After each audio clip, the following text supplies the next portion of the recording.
आज होली है, रंगोत्सव। पूरा लेबर, ड्राइवर, जो भी शिपिंग लाइन से जुड़े हुए लोग सब छुट्टी में है। ये सब हमारा वेयर हाउस का एरिया है। आज हम भी, हमारे सब श्रमिक जो लेबर है उनके साथ ये त्यौहार को स्मृतिमय बनाने के लिए आज हम जाएंगे गिरनारी महाराज का दर्शन करने और कच्छ का वाइट रण देखने, खावड़ा साइड। ये लेबर का मुकादम है, ठेकेदार सबके लिए पानी की व्यवस्था कर रहा है। जय गिरनारी के साथ हमारी पूरी टीम ने यहाँ गाड़ी में डीजल डलवा के भुज की ओर जाने की तैयारी कर ली। भुज से वो स्थान आगे है जहाँ हमें जाना है, खावड़ा के पास है, जिसको कच्छी में बनी पच्छम कहा जाता है। और ये आ गए हम भुज। भुज में अबील गुलाल का स्टॉल देख के लेबर ने भी अपने लिए रंगोत्सव के लिए अबील गुलाल की खरीदी कर ली।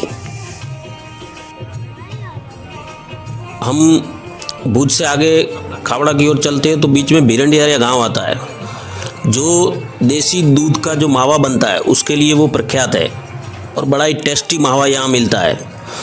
तो हम सभी ने मिलके यहाँ मावा का टेस्ट किया, आस्वाद लिया, जो आज भी उसका टेस्ट, उसका जो स्वाद है हम भूले नहीं है। इसके बाद ये आ गए हम काला पहाड़ पे, जिसको काला पर्वत भी बोलते हैं, कच्छी में इसको कारो डूंगर कहते हैं। ये पचमाई है। अच्छा, अभी हम लोग कौन सी जगह पे आए हैं, तुम लोग को मालूम है? नहीं सेठ जी, है? दत्त महाराज का नाम सुना है? नहीं। हम लोग निकलने से पहले क्या बोला था, याद है किसी को? नहीं, हमको तो याद नहीं, हमने ध्यान दिए थे। जय गिरनारी। जय गिरनारी। मतलब गिरनार एक गुजरात का सबसे बड़ा पर्वत है जी। गुजरात का सबसे बड़ा पर्वत गिरनार है जी। और भारत का हिमालय। जी। वैसे यहाँ पे ये दत्त महाराज है, ये यहाँ आए थे। और दत्त महाराज कौन है? सती अनुसुईया का पिक्चर देखा है किसी ने? जहाँ ब्रह्मा विष्णु महेश तीनों जाते हैं और तीनों को छोटा बालक बनाते हैं। इनको मालूम है? आप आओ इधर। छोटा बालक बनाते हैं और तीनों को साथ में कर देने से उनका एक पुत्र बन जाता है, वो है दत्त महाराज। दत्त महाराज, समझे? तो ये दत्त महाराज का आप मुख देखोगे तो 3 मुख होंगे, ब्रह्मा विष्णु महेश का। और उसका आप मोबाइल में देखना कि दत्त महाराज कौन है, पूरा पिक्चर है कि ब्रह्मा विष्णु महेश का जब कसौटी, अनुसुईया सती का कसौटी करने के लिए तीनों देवियों ने, सरस्वती, पार्वती जी और ये लक्ष्मी जी ने जब भेजा था कसौटी करने के लिए अपने पतियों को, तब माता अनुसुईया ने अपने प्रताप से तीनों को बालक बना दिया था। अच्छा। और फिर उसको बड़ा किया, ये दत्त महाराज है। फिर देवियों ने उनसे क्षमा मांगी और फिर बोले कि हमारे पति हमें लौटा दो, तब उन्होंने लौटाए थे। लेकिन वो जो रूप है वो दत्त महाराज जी का रह गया। और ये इसको बोलते हैं काला डूंगर और हमारे कच्ची भाषा में बोलते हैं इसको पचमाई। अच्छा। हाँ, ये बहुत पुराना और प्राचीन डूंगर है। यहाँ पे लक्ष्मणनाथ नाम के साधु हुए थे, वो उन्होंने भी बहुत बड़ा तप किया था। दत्त जी भी आए थे। यहाँ आरती होती है तब सियाड़ जो होते हैं ना, सियाड़, हाँ जी, घंट बजता है तो खाना खाने आते हैं, वो भी उधर लगा हुआ है। और यहाँ से ये देखो, ये बॉर्डर है, यहाँ से ये सब साइड आप देखोगे तो ऊपर से तो पूरा पाकिस्तान दिखेगा। अच्छा, उधर पाकिस्तान दिखेगा। दूर है, मतलब समझ लो 35, 90, 100 किलोमीटर है यहाँ से। सती अनुसुईया और अत्रि ऋषि के 3 संतान थे। एक थे जहाँ आज हम लोग आए हैं वो दत्तात्रेय जी महाराज, दूसरे दुर्वासा मुनि और तीसरे चंद्रदेव।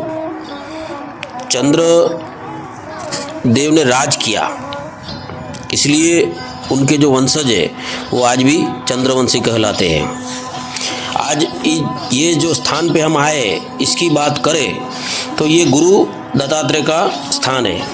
इसको काला डूंगर भी कहा जाता है, काला पर्वत, काला पहाड़। कच्छी में इसको कारो डूंगर कहते हैं। और कच्छी में यहाँ दत्तात्रेय भगवान को पचमाई, पच्छम का पीर, मतलब पच्छम के देव कहा जाता है। काला डूंगर कच्छ का सबसे ऊंचा शिखर है। जिसकी ऊंचाई लगभग 458 मीटर लगभग 1552 फीट है। यह कच्छ जिले के मुख्य शहर भुज से लगभग 97 किलोमीटर दूर स्थित है और इसके सबसे निकट का कस्बा शहर खावड़ा है। यह स्थान शायद कच्छ में एकमात्र ऐसी जगह है यहाँ से कच्छ के विशाल रण का 360 डिग्री का अद्भुत दृश्य देखा जा सकता है। पाकिस्तान की सीमा के निकट होने के कारण यहाँ सीमा सुरक्षा बल BSF का सैन्य चौकी क्षेत्र भी स्थित है। खावड़ा के नज़दीक में अभी सोलार प्लांट भी रण में बहुत लगे हुए हैं। मरुस्थल बड़ा विशाल है, यहाँ पे रेगिस्तान इसके निकट ही है। काला डूंगर प्राचीन गुरु दत्तात्रेय के मंदिर के कारण विशेष रूप से प्रसिद्ध है। एक प्राचीन कथा के अनुसार जब भगवान दत्तात्रेय पृथ्वी पर भ्रमण कर रहे थे तब वे काला डूंगर के पास ठहरे, यहाँ रुके हुए थे। वहाँ उन्होंने भूखे सियारों का एक झुंड देखा। दयालु भगवान दत्तात्रेय ने अपने शरीर का एक भाग काटकर उन्हें भोजन के रूप में दिया। सियारों ने, जिसको कच्छी गुजराती में सियाड़ कहा जाता है, जब उसे खाया तब भगवान के शरीर के अंग पुनः उत्पन्न हो गए। उसी घटना की स्मृति में आज भी मंदिर के पुजारी प्रतिदिन शाम की आरती के बाद पके हुए चावल का प्रसाद सियारों को अर्पित करते हैं। ये परंपरा आज भी अविरत है। एक अन्य कथा के अनुसार प्राचीन काल में यहाँ लक्ष्मनाथ गुरु नामक महात्मा संत निवास करते थे, जो भगवान दत्तात्रेय के परम भक्त थे। वे प्रतिदिन जंगल के सियारों को भोजन कराते थे। एक दिन उनके पास भोजन नहीं था, तब उन्होंने अपने शरीर का एक भाग काटकर सियारों को देते हुए कहा, ले अंग। कुछ समय के बाद ये अब्रस होके लौंग बन गया। आज भी आरती के बाद लौंग पुकारा जाता है और घंटनाद होता है, तो सियार ये सुन के प्रसाद लेने के लिए आज भी आते हैं और कई लोग इनका दर्शन भी करते हैं। हमने भी किया है। काला डूंगर को चुंबकीय क्षेत्र भी कहा जाता है। यहाँ कई पर्यटकों ने अनुभव किया है कि अपनी गाड़ी को बंद कर दो, फिर भी गाड़ी 80 किलोमीटर की रफ्तार से यहाँ चलती है।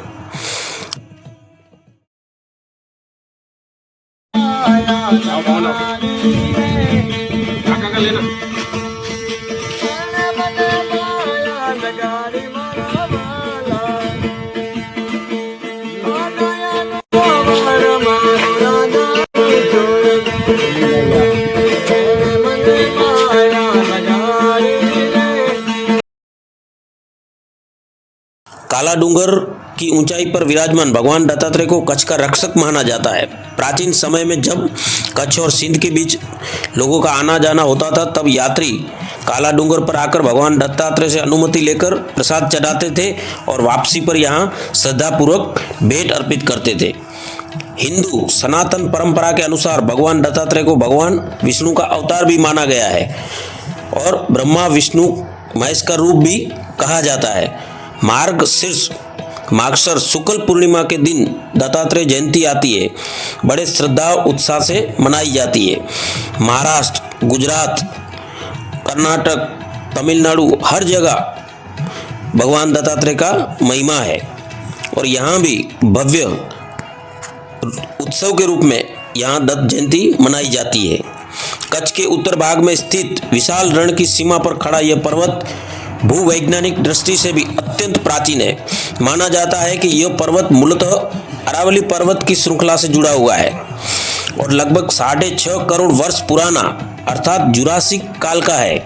इसी कारण यहाँ की चट्टानों में लकड़ी तथा समुद्री जीवों के जीवाश्म भी पाए जाते हैं। यह स्थान अपनी प्राकृतिक सुंदरता के लिए भी प्रसिद्ध है। यहाँ से सूर्योदय और सूर्यास्त का दृश्य अत्यंत मनोहारी दिखाई देता है। साफ मौसम में यहाँ से भारत पाकिस्तान की सीमा भी दूर से देखी जा सकती है। अंग्रेजों के समय में इस पर्वत को ब्लैक हिल ऑफ कच्छ कहा जाता था। आज यह स्थान धार्मिक आस्था के साथ साथ पर्यटकों के लिए भी अत्यंत आकर्षक स्थल बन चुका है। इसी के निकट में रोड टू हेवन, व्हाइट रण और धोलावीरा, जो 5000 वर्ष पूर्व मानव जीवन कैसा था उसी के बगल में पड़ता है। तो आइए, हमने जो हमारी पूरी टीम है इसके साथ जो आए, ये पर्वत का भी हमने दर्शन किया। यहाँ के अगल बगल के जो देखने लायक जो स्थलीय है दर्शनीय, उसका भी आपको दर्शन कराते हैं। धोलावीरा भारत के गुजरात राज्य के कच्छ जिले में स्थित एक प्राचीन ऐतिहासिक नगर है। यह नगर लगभग 4500 वर्ष पुराना माना जाता है और सिंधु घाटी सभ्यता के प्रमुख शहरों में से एक था। इसका जो म्यूजियम आप देख रहे हो, इसमें इसके सारे उस समय के अवशेष रखे हुए हैं।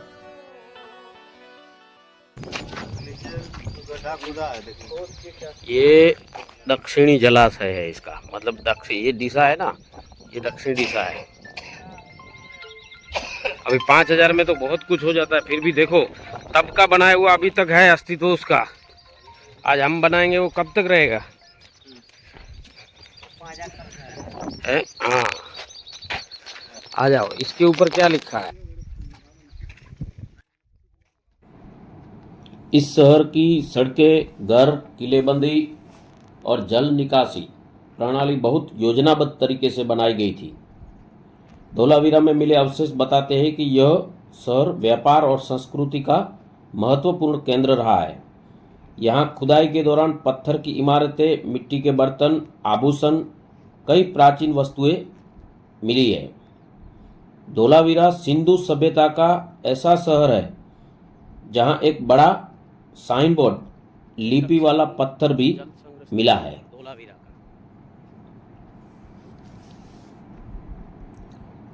साल 2021 में यूनेस्को ने धोलावीरा को विश्व धरोहर स्थल, वर्ल्ड हेरिटेज साइट घोषित किया है।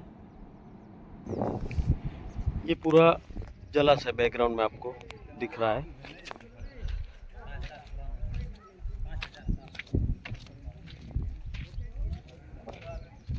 एक जलाशय, इसके समीप में दूसरा, और ये तीसरा भी।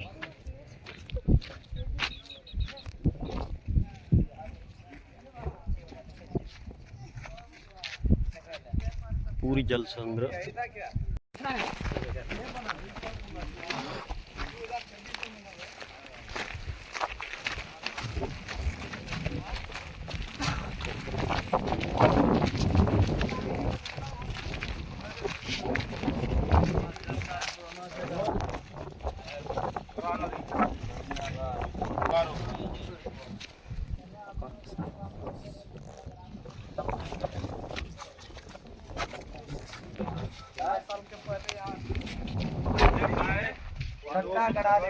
ये हो गया धान्य भंडार।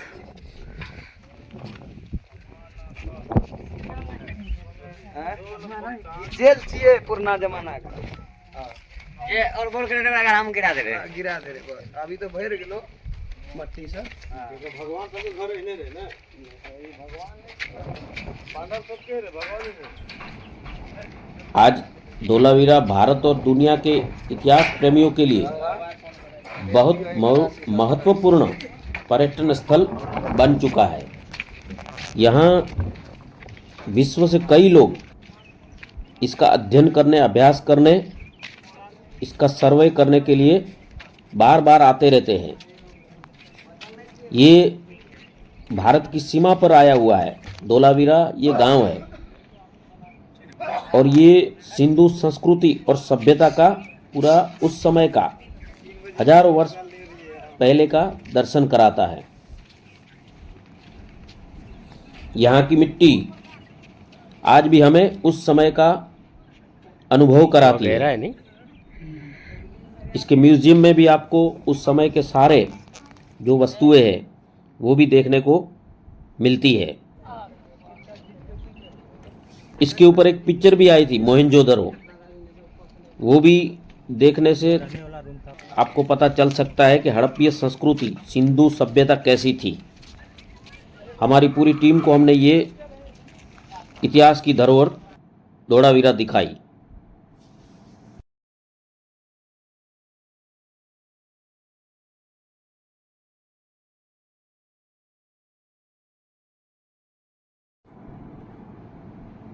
धोलावीरा देखने के बाद हम सब आ गए रोड टू हेवन देखने के लिए, जो एक ऐसी जगह है, इसके बारे में कहूँ इससे अच्छा है आप इधर घूमो, देखो तो आपको पता चलेगा, एक स्वर्ग का अनुभव करेंगे।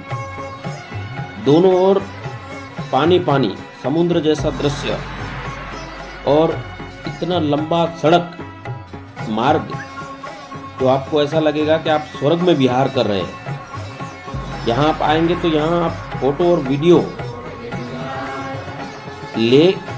लेने से अपने आप को रोक नहीं पाओगे। यहाँ लोग कई जगह से आ रहे हैं और अभी तो ये जगह को और विकसित किया जाएगा और सुंदर बनाया जाएगा। भारत सरकार ने इसके लिए, गुजरात सरकार ने इसके लिए बहुत बड़ी योजना बनाई है और काफ़ी बजट भी पास किया है। तो ये सुंदर जगहें बहुत कुछ है। मैं केवल इतना ही कहूँगा कि कच्छ नहीं देखा तो कुछ नहीं देखा। कच्छ एक ऐसी जगह है, ऐसा स्थान है जहाँ पहाड़, जहाँ समुंदर, जहाँ रेगिस्तान, तीनों का संगम मिलेगा। और यहाँ के लोग भी इतने प्यारे और मीठे हैं कि आपको जीवन भर यहाँ की जो सफ़र है, यहाँ का जो प्रवास है, यात्रा स्मृतिमय, अविस्मरणीय बन जाएगी। जय भारत, जय हिंद। श्री गुरुदेव दत्त